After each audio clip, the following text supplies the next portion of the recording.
Bonjour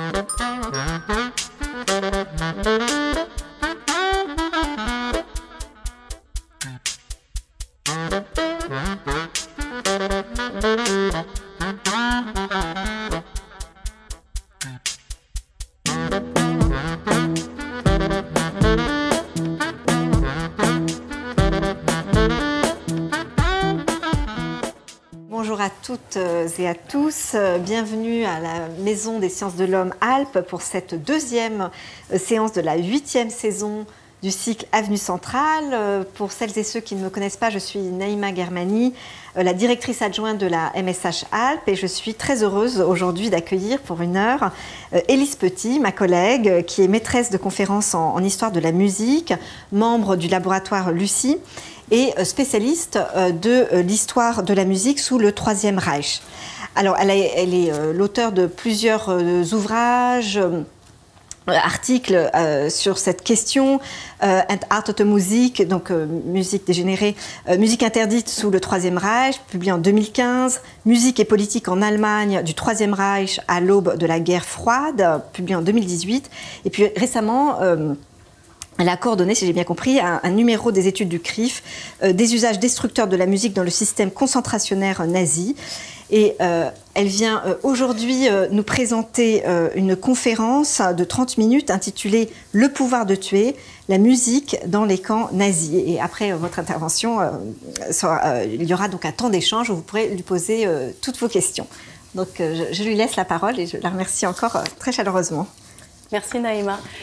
Alors quand on parle de la musique dans les camps, on connaît très bien, ou de mieux en mieux en tout cas, on connaît l'existence de musique. On connaît aussi plutôt un répertoire en fait de musique qui étaient des musiques clandestines qui ont servi à résister. Par exemple, le Verfügbar aux enfers de Germaine Tillon qui est très régulièrement monté.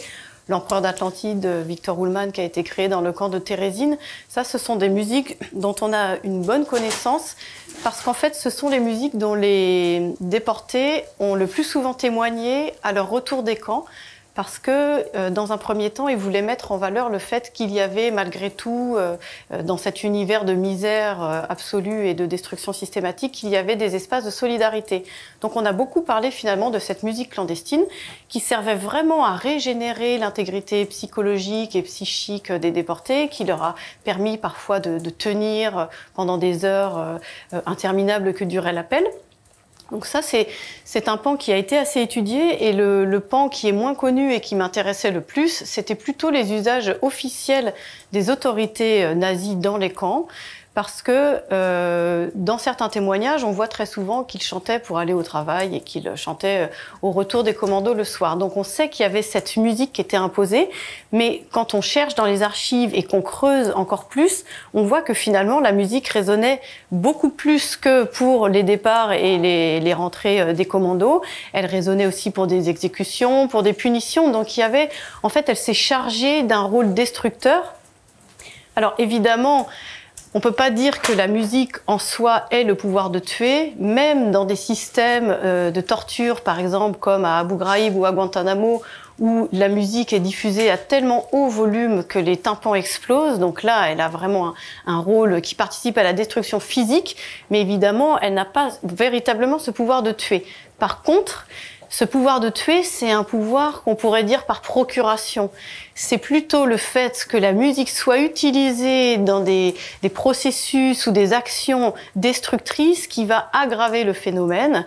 Et là où elle est vraiment destructrice, c'est surtout le système psychique de l'individu, puisqu'elle rentre en fait par effraction dans l'intégrité mentale et psychique des détenus, et ça donne lieu à ce qu'on appelle en psychiatrie la déliaison. Donc il y a une espèce de rupture de l'enveloppe psychique qui mène à vraiment des processus plus longs de destruction et qui a mené d'ailleurs nombre de survivants, par exemple, au suicide, malgré le fait qu'ils se soient sortis des camps, qu'ils aient fait un travail, qu'ils aient témoigné.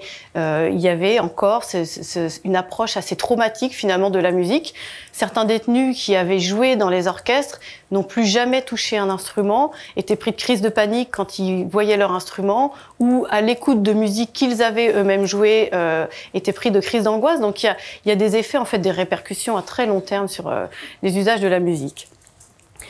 Une chose aussi que je trouvais assez intéressante, c'est de se rendre compte que finalement cet usage destructeur de la musique, c'est pour moi en tout cas plutôt un transfert culturel du système militaire qui était le système militaire nazi, mais dans beaucoup de systèmes militaires, la musique a une place assez importante. Il arrive même que chez les pompiers, par exemple pour la préparation du 14 juillet, chaque groupe ou chaque régiment doivent apprendre une chanson et ça servira de musique de fond que chacun se chantera pour marcher bien au pas pendant le défilé. Donc il y a des usages qui sont proprement militaires. Et finalement, cet usage qui est fait pour la formation des SS, mais aussi pour la formation des jeunes hitlériens, la Hitlerjugend, pendant leur camp d'été, je me suis rendu compte qu'il était omniprésent. La musique était omniprésente. Ils chantaient à tout moment de la journée, ils chantaient pour partir le matin parce qu'eux aussi ils faisaient des petits travaux dans les environs, ils chantaient pour préparer le repas du midi, ils chantaient pour dire qu'ils avaient bien mangé, ils chantaient pour les travaux de l'après-midi, pour les soirées de camaraderie, et puis sur tout ce temps où ils ne chantaient pas, ils apprenaient les chants. Donc finalement, il y avait un fonctionnement très très musical où la musique était très présente. Donc ça, c'est une illustration qui va entrer en concordance avec ce que je vais dire sur justement les orchestres de détenus, pour que vous ayez une idée de la disposition qui pouvait être celle des orchestres militaires.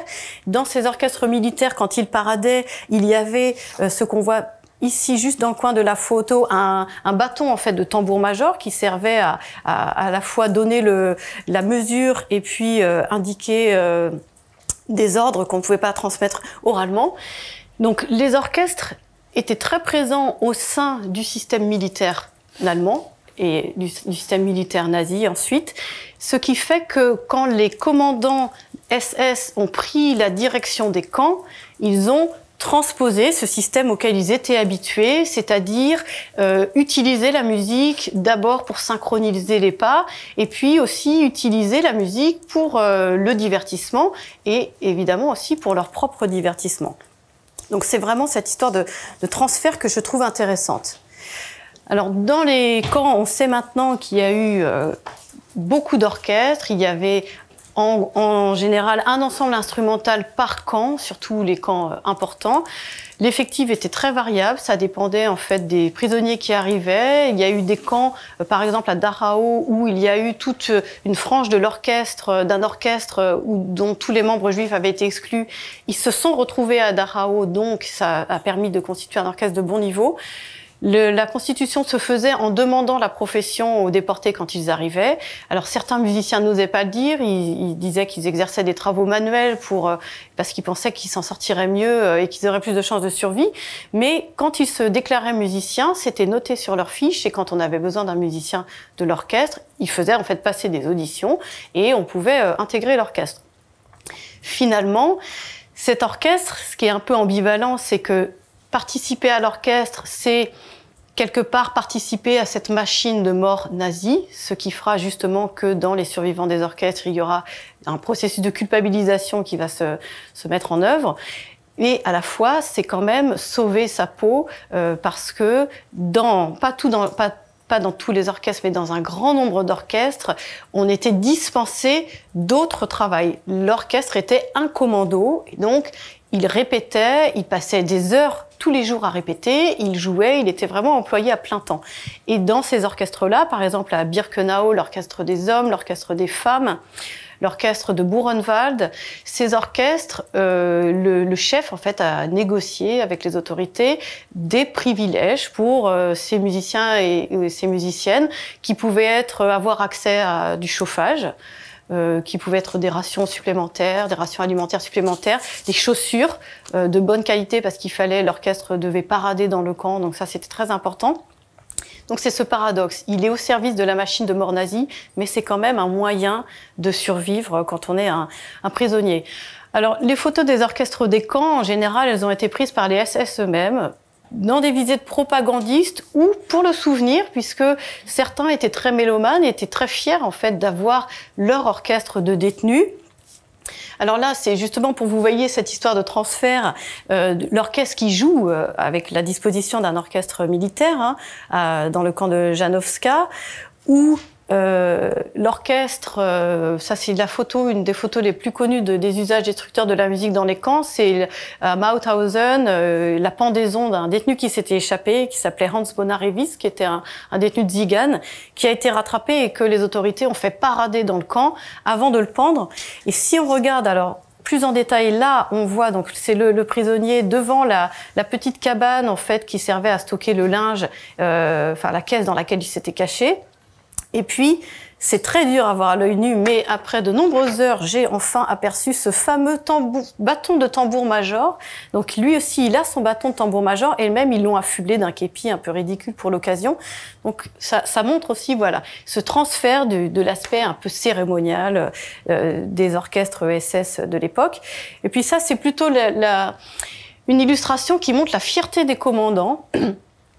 Notamment à Buchenwald, où le commandant était très fier de son orchestre de détenus, qu'il a fait équiper 2 costumes qui étaient des uniformes volés à la garde royale yougoslave lors d'une rafle. Il a fait équiper son orchestre avec des uniformes et surtout, il a commandé des instruments parce que là, on imagine bien que le tuba n'est pas arrivé avec un prisonnier parce que c'est vrai que les prisonniers arrivaient avec leurs instruments souvent, mais là, le tuba, c'était complètement impossible. C'est le commandant du camp qui a fait commander ces instruments pour les prisonniers, donc c'était à la charge des détenus, il a pris sur leur argent dont il disposait, et il a fait voilà, équiper son orchestre. Là, il y avait un orchestre à cordes et il y avait aussi la fanfare. Et ça, c'est ce que j'ai trouvé en faisant beaucoup de recherches dans les archives. C'est la provenance des instruments, ça aussi, ça m'intéressait. Et là, on voit donc c'est la fiche du chef d'orchestre, chef de l'orchestre des hommes de Buchenwald, qui a eu le droit d'écrire à sa famille. Et donc, il a reçu 13 cahiers à musique. Il a reçu son violon avec de la colophane et avec 2 archets. C'est marqué ici que ça restera la propriété du camp s'il est amené à être libéré ou à partir. Et puis, quelques jours plus tard, il a encore reçu un paquet avec des cahiers de musique. Donc ça montre justement comment les cahiers apportés sont arrivés dans les camps, comment les instruments sont arrivés dans les camps. Soit les prisonniers venaient avec, soit ils pouvaient se les faire envoyer. Et puis ceux qui arrivaient avec des instruments et qui n'étaient pas jugés instrumentistes d'un bon niveau, ou qui, comme à Birkenau, étaient directement mis dans les chambres à gaz et qui mouraient instantanément, leurs instruments étaient récupérés, stockés dans un entrepôt et pouvaient servir à équiper l'orchestre. Et il s'est passé la même chose, donc c'était soit des cahiers à musique, soit des recueils de partitions. Là, c'est un recueil de partitions qui a été envoyé à Sachsenhausen, donc il servait pour l'orchestre. Il y avait des copistes qui recopiaient les musiques sur plusieurs cahiers pour les autres instruments. Et c'est bien précisé que voilà, c'est marqué ici Lagerorchester, donc c'est la propriété de l'orchestre du camp. Et puis le petit document qui a été collé après sur ça aussi, c'est un exemple des primes en fait, des petits bons de primes que les musiciens des orchestres pouvaient recevoir à diverses occasions. On ne sait pas toujours pourquoi. En tout cas, ce qui est sûr, c'est qu'ils ont reçu des primes parfois quand ils avaient joué pour des pendaisons. Donc, ils recevaient une prime qu'ils pouvaient ensuite échanger contre des rations alimentaires supplémentaires, par exemple. Donc, cette présence, elle est avérée. On sait qu'il y a eu des orchestres. Ce qui est un peu moins connu, c'est voilà, finalement le rôle destructeur que va acquérir la musique dans les camps. Alors, ils sont évidemment essentiels au fonctionnement de la machine de mort. Il y a un usage, en fait, très pragmatique de la musique, tout le système concentrationnaire et puis après le système des camps de mise à mort, donc que certains appellent les camps d'extermination personnifiés par Auschwitz, mais aussi Treblinka, par exemple. Ce sont des univers dans lesquels tout est pensé en termes de rationalité, de rationalisation. Quelque part, c'est un peu une taylorisation de la mise à mort. Et donc, pour que cette mise à mort soit efficace, il faut qu'elle soit bien encadrée et c'est à ça que va servir la musique. Par exemple, le matin, quand les commandos quittent le camp et le soir, quand ils les rejoignent, alors on voit que la première illustration, c'est le commando qui sort de Auschwitz I, près de la cantine. On connaît la photo de l'orchestre près de la cantine. Là, on voit le chef d'orchestre au loin. Et puis celle-là, on voit bien que c'est un retour du travail puisque les survivantes, en fait, portent des personnes soit qui sont mortes pendant la journée ou qui sont trop épuisées et donc ils devaient porter les morts au retour. Donc finalement, ce que cette musique permet, c'est de compter avec précision les détenus qui sortent du camp, puisqu'il y avait une personne ici qui était en charge de vérifier que le compte était bon. Donc il marchait par ligne de 5.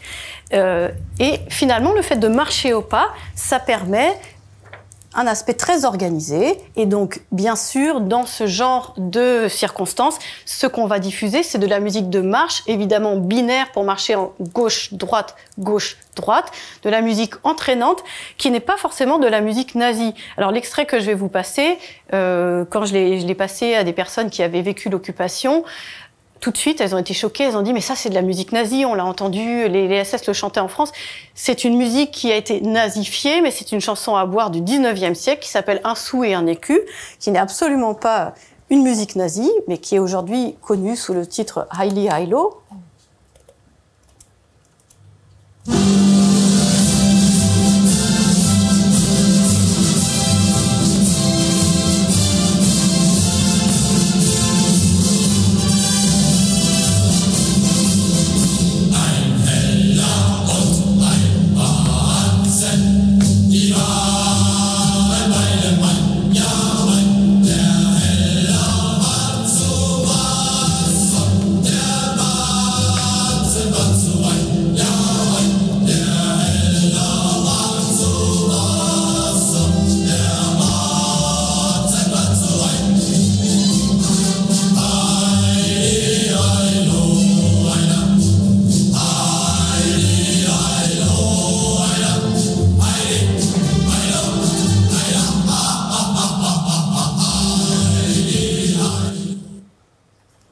Voilà, donc on voit bien l'usage qui va être fait pour donner un aspect entraînant, en fait, c'est vraiment là dans une vision productiviste. Après, ce qui rend cette musique finalement destructrice sur le moment, c'est le fait que les détenus, dans la plupart des camps, devaient en plus les chanter. C'était pas seulement l'orchestre qui interprétait les marches, c'était en plus l'ensemble des détenus qui devaient les chanter, donc qui devaient déjà, en arrivant dans les camps, les apprendre en langue allemande, même s'ils n'étaient pas germanophones, et ensuite les chanter très fort, puisque l'objectif aussi, c'était d'empêcher que les détenus se parlent. Alors, évidemment, il y a des témoignages, notamment à Ravensbrück, où les détenus disent qu'elles avaient changé leurs paroles et qu'au lieu de chanter les vraies paroles allemandes, elles chantaient une parodie. Ça, c'était possible si on chantait vraiment pas fort et qu'on se faisait pas entendre, mais en tout cas, c'est un usage destructeur, finalement, qui peut être aussi détourné par les prisonniers. Mais l'objectif, c'est qui ne se parlent pas, qui marchent au pas, et le fait de les faire chanter déjà dans une situation d'épuisement, ça va aggraver les souffrances. C'est la même chose, par exemple, pendant l'appel des détenus dans certains camps où ils étaient plusieurs dizaines de milliers, l'appel, ça durait plusieurs heures. Et puis, s'il y avait une personne qui s'était évadée, il est arrivé que l'appel dure 12 heures, 13 heures, 14 heures, où les gens devaient être debout, même s'il neigeait, et au fur et à mesure que les morts s'écroulaient, on les mettait sur le côté, mais les vivants devaient rester debout. Et donc, pendant ces séances d'appel qui étaient très éprouvantes, il est arrivé aussi que les SS, pour le plaisir, demandent à une partie des prisonniers de chanter. Et là encore, c'est encore un processus, en fait, qui va aggraver la destruction, puisque ça va aggraver la souffrance, ça va aggraver la fatigue, l'épuisement. C'est ça qui rend la musique dans ces contextes très destructrice. Après, il y a eu un usage tortionnaire, là, pour le coup, donc vraiment le fait d'infliger volontairement des actes de cruauté, c'est pendant les séances de punition. Alors, à Mauthausen, par exemple, là, c'est un exemple où ils ont forcé les détenus à jouer à saute-mouton. Pendant ce genre de punition, il était fréquent qu'on demande en plus de chanter. Et puis, souvent, ça pouvait être une chanson un peu innocente, ou une chanson qui pouvait faire écho à la réalité du camp. Donc là, ça aurait pu être sur les petits moutons qui s'égayent dans la campagne, par exemple. Il y avait quand même une visée un peu ironique de la part des bourreaux, finalement, qui ont fait que c'est ça qui participe aussi de la déliaison psychique.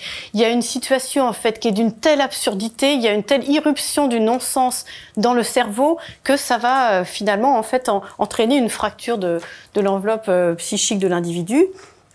Et puis l'autre exemple, c'est une heure de chanson. Alors là, c'est dans un camp à Sachsenburg, donc ils n'ont pas les uniformes rayés, mais ce sont bien des détenus.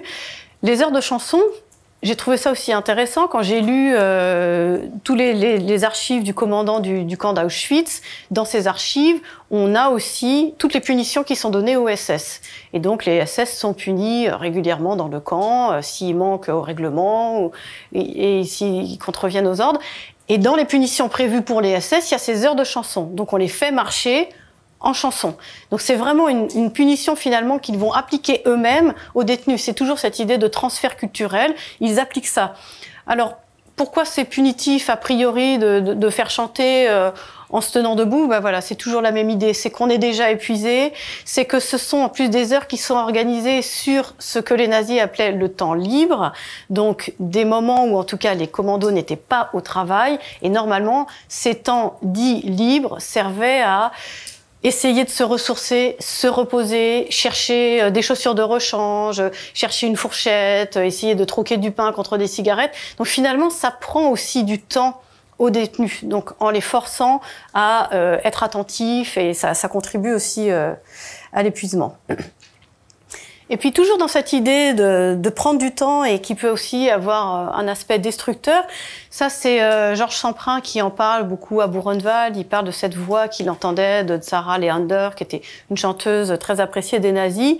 On voit aussi ça dans La vie est belle. À un moment, il est dans le baraque du commandement et il arrive à diffuser un disque pour sa femme. Ça montre en fait que tous les camps étaient équipés de haut-parleurs qui servaient normalement à diffuser les ordres. Mais dans certains camps, alors par exemple les premiers camps que les nazis appelaient les camps de détention provisoire ou les camps de rééducation, donc qu'on on appelle les camps de concentration comme Dachau, il y avait cette idée que on pourrait peut-être les rééduquer, les éduquer à l'idéologie nationale-socialiste et les communistes, puisque ces premiers camps étaient avant tout destinés à des opposants politiques, les communistes qui signaient un engagement à rejoindre le parti nazi à leur libération et qui parjuraient, qui reniaient tous leurs idéaux communistes, certains ont été libérés. Donc, il y avait un peu cette idée qu'on pourrait leur inculquer l'idéologie nationale-socialiste. Donc ça passait par le fait de leur faire écouter des discours de Hitler. Et ces discours étaient très souvent suivis de musique officielle du régime, de la musique nazifiée, de la musique que le régime s'était réappropriée, au premier plan desquelles les musiques de Wagner. Donc c'est à ces occasions, c'est très rare, mais c'est à ces occasions que la musique de Wagner a pu être entendue dans les camps, mais ça reste un cas très très à la marge, puisque les prisonniers eux-mêmes, s'ils étaient juifs, n'avaient pas le droit de jouer de la musique allemande, donc ni Beethoven, ni Mozart, ni Wagner.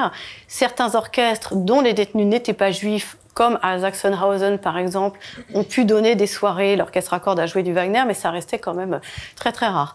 Donc cette intrusion en fait de la musique, encore une fois, à un moment où on devrait avoir du temps pour faire autre chose, notamment pour essayer de dormir, parce que Sarah Leander, qui était diffusée, ça pouvait être pendant la nuit à Buchenwald, c'est encore quelque chose qui va aggraver en fait la fatigue, l'épuisement, et puis toujours cette histoire de non-sens. C'est ça, toujours l'histoire de se dire mais comment on peut me faire écouter du Sarah Leander, des chansons d'amour alors que je suis ici, que je vais mourir, personne ne sait où on est dans des conditions incroyables.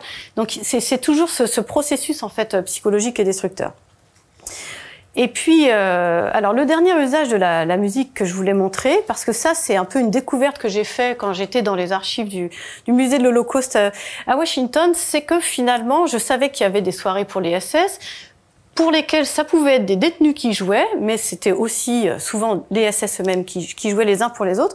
Mais ce que j'ai découvert en fait, c'est qu'il y a eu un ordre officiel qui a été passé pour que les garnisons SS soient équipées en instruments de musique. Et ce qui est aussi très intéressant, ce que ça montre aussi de l'environnement extrêmement musical de l'Allemagne de cette période, c'est que on équipe les orchestres pas en fonction du nombre de musiciens qu'il y a dans la garnison SS, on choisit le nombre d'instruments qu'on va envoyer en fonction de la taille du camp. Donc là, si c'est un grand camp, on va envoyer 2 violons, une guitare, une mandoline, 2 harmonicas, 2 accordéons. Donc il y a quand même cette idée qu'en fait, tout le monde est capable de jouer ces instruments. Donc ça, c'est aussi intéressant. Donc ils étaient équipés aussi, on voit qu'ils étaient équipés en livres. En fait, il y a eu un processus qui a été mis en place quand les autorités se sont rendues compte que il y avait parmi les SS de plus en plus de problèmes d'alcoolisme, de plus en plus de problèmes de violence. Finalement, ce qui a été décidé, c'était de leur permettre de se régénérer intellectuellement et psychologiquement après ce qu'ils considéraient comme être leur travail, c'est-à-dire la mise à mort des opposants, hein, pour leur permettre de se régénérer après ces journées de travail, mais uniquement pour qu'ils soient plus productifs et qu'ils fassent toujours bien leur travail. On voulait éviter en fait que des SS finissent par déserter et qu'il y ait des problèmes en termes de gestion du personnel. Donc, il y a eu ce système de divertissement aux troupes, qui est vraiment un service très officiel qui a été mis en place au sein du régime nazi et qui a envoyé des troupes de théâtre, il y avait des séances de cinéma, il y avait des séances de cabaret au casino de Buchenwald, donc il y avait un bâtiment qui s'appelait le casino, il y avait des séances de cabaret qui étaient organisées pour les SS. Donc il y a vraiment ce divertissement qui est important. Et finalement, les détenus sont parfois amenés à prendre part de façon obligatoire, bien sûr, à ce divertissement. Donc là, on voit, c'est l'orchestre d'Auschwitz I, qui est en uniforme pour l'occasion. Hein, il avait un uniforme blanc avec un pantalon rayé noir, qui joue pour des invités du commandant du camp, le dimanche. Donc c'est un concert qui permet à la fois au commandant de montrer qu'il a un bel orchestre de détenus, mais ça permet aussi à ces hommes de se persuader finalement qu'ils sont encore humains. Et ça, c'est vraiment ce que je trouve révélateur quand les membres de l'orchestre des femmes de Birkenau racontent que Mengele venait dans leur baraque, demandait qu'on joue la rêverie de Schumann, ou Kramer aussi faisait ça, et pleurait. Et elle se disait, mais en fait, il est humain. Et oui, c'est ça qui est justement très intéressant. C'est qu'en écoutant cette musique de Schumann et en étant capable de pleurer sur la rêverie de Schumann, c'est ça qui est en jeu aussi chez cette personne. C'est de se convaincre que lui, voilà, il est toujours humain, contrairement à ces prisonniers qui, pour la plupart, ne pouvaient même plus pleurer. Beaucoup ont témoigné que dans les camps, ils n'arrivaient plus à pleurer tellement les conditions étaient horribles, ils luttaient pour leur survie. Ils étaient vraiment réduits à un état animal. Donc c'est aussi pour toujours se conforter dans la position du surhomme par rapport aux sous-hommes ou aux sous-femmes qu'on est amené à encadrer. Donc c'est pour ça que cet usage finalement des déportés qui ont joué pour les SS, en leur permettant de réintégrer, de restaurer une partie de leur intégrité psychologique, c'est problématique. Et c'est pour ça qu'après leur déportation, certaines culpabiliseront, se disent que finalement, quelque part, elles ont un peu collaborer d'une façon indirecte à cette machine. Alors, ce qu'on voit aussi sur cette dernière illustration, c'est cette photo qui est de plus en plus connue, puisque c'est une photo extraite du Höcker album. Donc Höcker, c'était un officiel de Auschwitz-Birkenau, qu'on voit ici à gauche, qui a participé notamment à toute la mise à mort en fait des Hongrois en juillet 1944. Ils sont arrivés par milliers. On connaît ces images d'Auschwitz où les chambres débordaient tellement qu'au bout d'un moment, on a fini par les brûler et les jeter dans des fosses pour les brûler pour que le travail aille plus vite. Et en fait, après ce que les nazis considéraient comme un travail très bien fait, parce que en quelques jours, ils ont mis à mort des dizaines de milliers de personnes. Eh bien, pour récompenser cette équipe, on les a emmenés à la Zola Hütte, qui était un petit resort qui était en fait pas très très loin d'Auschwitz, où ils se sont divertis, et ils ont profité de la nature, et où ils ont renoué avec cette camaraderie qui était chère aux SS, et qui finalement permet toujours une chose, c'est l'efficacité dans la machine de mort.